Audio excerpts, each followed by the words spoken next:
Gente, meu nome é Raquel Barros, eu sou professora de português e redação. A gente vai hoje revisar os conteúdos, né? Como vocês sabem, eu estou com problemas técnicos na minha casa, por isso que atrasou tanto essas aulas serem postadas para vocês. E eu estou gravando desde a outra aula aqui na sala da direção. Não estou de castigo, não aprontei nada, mas eu vou gravar daqui, tá bom? Então hoje a gente vai ver a revisão. Como eu falei para vocês, é aquele mesmo conteúdo que a gente viu na aula presencial. A gente vai analisar um texto, ver as 15 questões, né? Eu já passei o texto para vocês.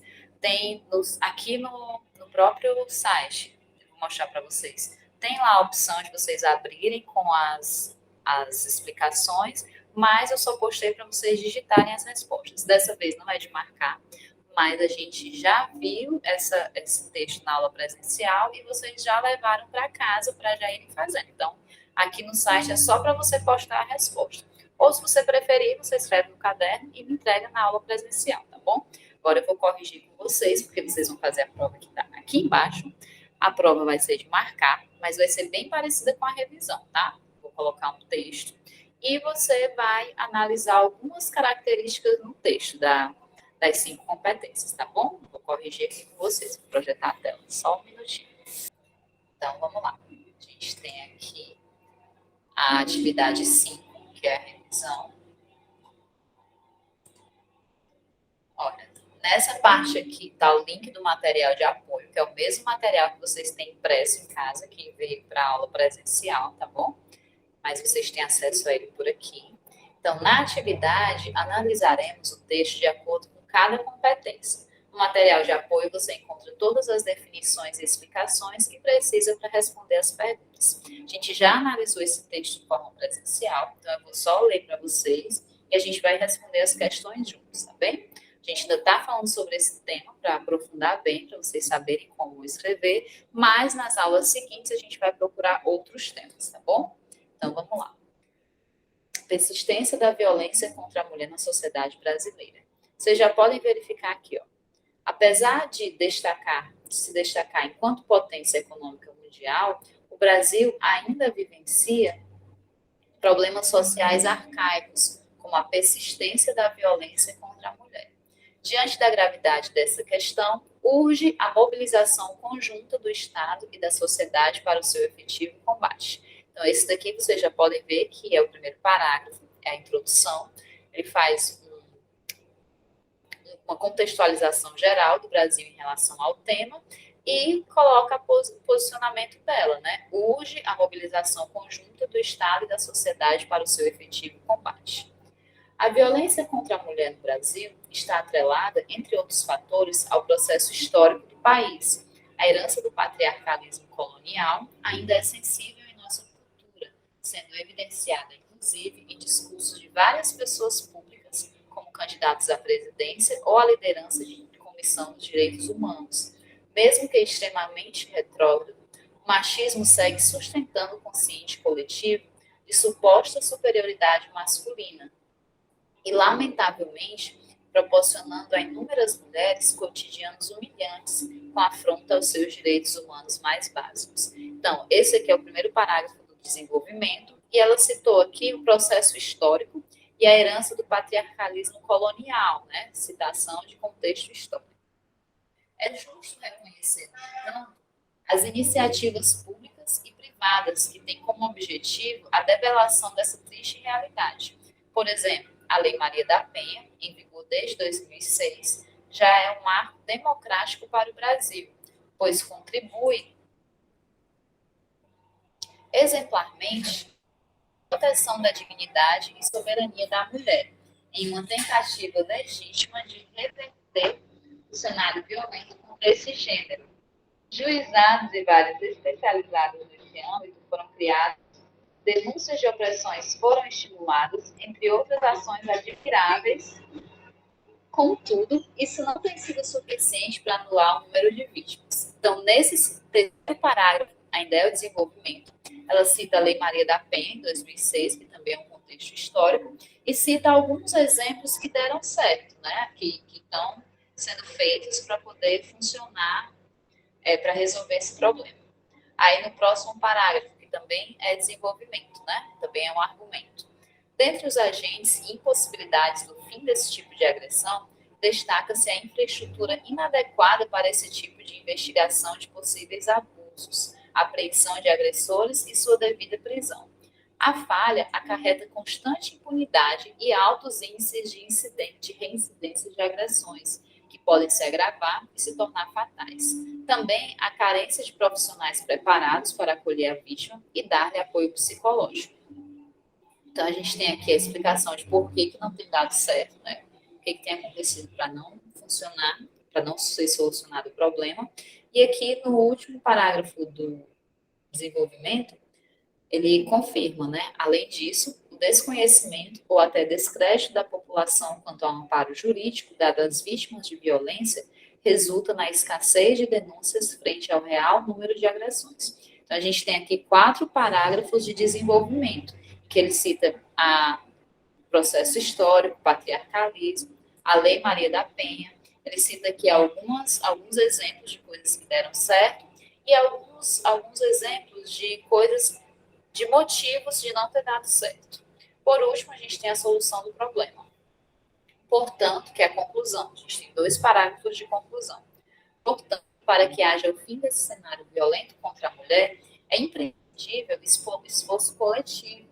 O Estado, quem é o Estado, deve otimizar a infraestrutura destinada a essa seara, ampliando o número de delegacias da mulher, por exemplo, além de se unir a instituições profissionalizantes com o fito de capacitar cada vez mais profissionais que lidem de forma mais positiva possível com a proteção dos direitos femininos.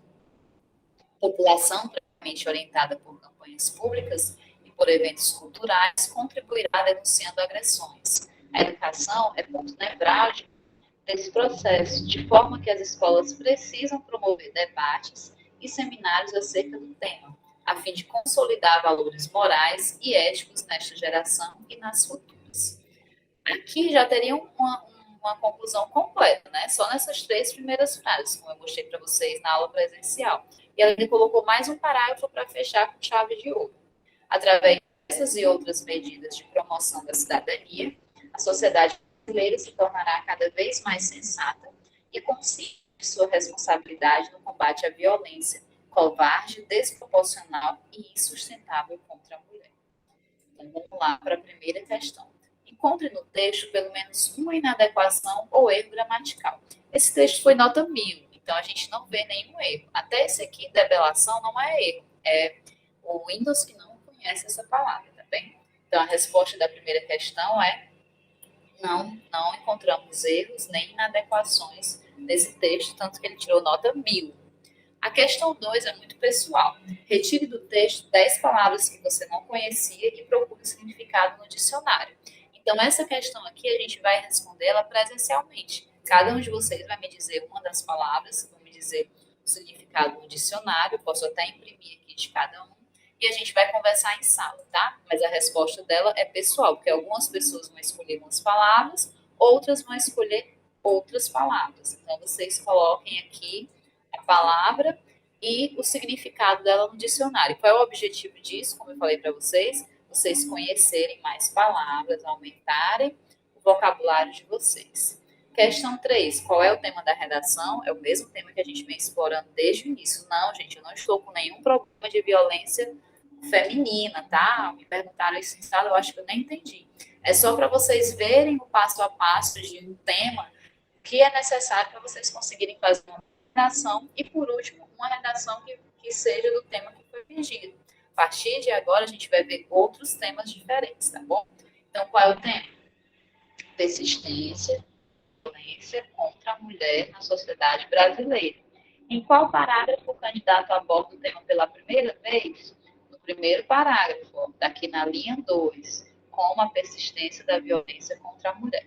Então, resposta da terceira questão, o tema é persistência da violência contra a mulher na sociedade brasileira, e o candidato aborda pela primeira vez no primeiro parágrafo. Quantos parágrafos tem o texto? 1, 2, 3, 4, 5, 6, 7 parágrafos. Resposta da quarta questão, 7 parágrafos. qual o ponto de vista do autor, a tese que vai ser defendida ao longo do texto? A gente também já falou lá no início, né? Lembrando que tese é o ponto de vista, a informação que você vai defender ao longo do texto. Aqui, nesse texto que a gente leu, a tese dela já vem aqui no primeiro parágrafo, né? Urge a mobilização conjunta do Estado e da sociedade para o seu efetivo combate. Então, essa frase aqui é a tese, o que ela vai defender é que o Estado e a sociedade devem se juntar para combater a violência contra a mulher. Então, a resposta da questão é: urge a mobilização conjunta do Estado e da sociedade para o seu efetivo combate. Sexta questão: identifique no texto em que parágrafo está a introdução. A gente já conversou que a introdução está no primeiro parágrafo, sempre, né, gente? Você não vai abordar o assunto pela primeira vez em algum dos outros parágrafos, vai estar sempre no primeiro. Quais parágrafos se referem ao desenvolvimento? Parágrafo 2, 3, 4 e 5, né? Quais parágrafos são os parágrafos da conclusão? Parágrafos 6 e 7, tá bom? Encontre no desenvolvimento histórico, é a questão 9. A gente viu que tem dois contextos históricos, né? Tem aqui o processo histórico do país, a herança do patriarcalismo colonial, e tem a Lei Maria da Penha, que ele colocou até o ano, que foi 2006, tá bom? Então, são esses dois exemplos de contexto histórico. Retire do texto uma citação de autor reconhecido. Ela não precisou usar citação nenhuma, então a gente não tem nesse texto uma citação. A resposta da questão 10 é: não há citação de autor no texto analisado. Questão 11. Verifique quais estratégias de argumentação o candidato utilizou no desenvolvimento. Então, a gente viu que ela colocou aqui algumas comparações, né, falando aqui sobre o patriarcalismo, falando sobre o machismo, né, que está aqui segue sustentando o consciente. Ela deu exemplos de candidatos pessoas públicas, né, que confirmam esse discurso. A gente não tem, então, dados estatísticos e nem citação. Então, tem comparação, exemplos e alusão histórica, né? Questão 12. Copie do texto apenas as conjunções que iniciam os parágrafos. Olha aqui quais são as conjunções que iniciam. Aqui no primeiro a gente não tem, no segundo também não. Gente, lembrando que esse texto é de 2015, tá? Naquela época não era obrigatório colocar uma conjunção no início de cada parágrafo. Agora é. Então, aqui a gente tem, além disso, portanto, e através dessas e outras medidas, né? A gente tem 3. Eu falei para vocês só 2 na outra vez, mas esse através também entra, certo?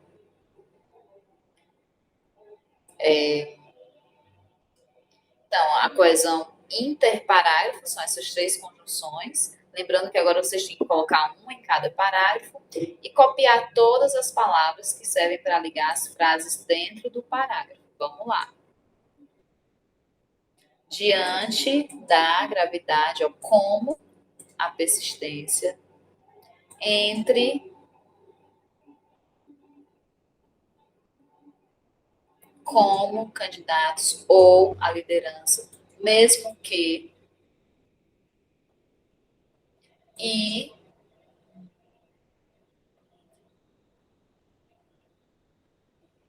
no entanto que, por exemplo, pois em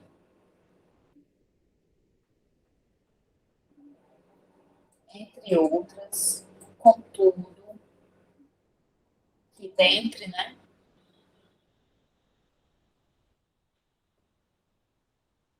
este tipo e, né, que também para, além disso, quanto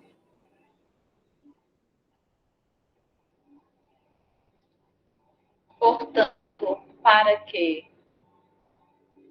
deste, essa, por exemplo, além, confito de que, por, deste, de forma que, a fim de,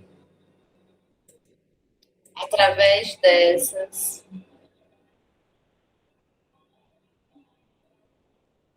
contra. Então, todas essas palavras que eu citei, elas servem como coesão, tá? São coesões intraparágrafos. São palavras que servem para ligar as frases dentro do parágrafo, tá bom? Encontre no texto e classifique 5 operadores argumentativos, a gente viu, né? Portanto, é operador de conclusão. Além disso, é operador de soma, né? De adição. O que mais? Também é de adição. Apesar de, é de concessão. No entanto, é de contrariedade, né? De oposição. Então, tem vários aí que vocês podem classificar. Lembra que eu falei para vocês que era vocês brincarem de caça-palavras mesmo, né? Vocês têm lá os operadores e vocês têm no texto as palavras. Todas essas palavras que eu falei, você pode encontrar lá qual é o tipo de operador argumentativo que ela é. Tá bom? Então, 15ª questão, proposta de solução no texto. Quem vai resolver? A gente viu lá que ela colocou o Estado, aqui no último parágrafo. O Estado. O que deve ser feito? Deve otimizar a infraestrutura destinadas a essa seara. Como? Ampliando o número de delegacias da mulher. Para quê? Qual é o objetivo? Com o fito de capacitar cada vez mais profissionais. E tem um detalhamento aqui, né? Por exemplo, além de se unir a instituições profissionalizantes, ele está dando um exemplo a mais para o que deve ser feito, tá bom? Então, a gente vê aí que tem os 5 elementos que são necessários para a solução do problema, para conseguir a nota 1000. Então, esse mesmo texto a gente analisou presencialmente. Ele está aqui para vocês só. Vocês levaram para fazer essa atividade em casa. Então, vocês copiam para cá. Vocês copiaram, né? Essa revisão está sendo depois. Então, vocês já colocam aí a prova de vocês, que está aí embaixo. É um texto para vocês analisarem e 5 dessas questões, mas elas são também de marca, tá bom?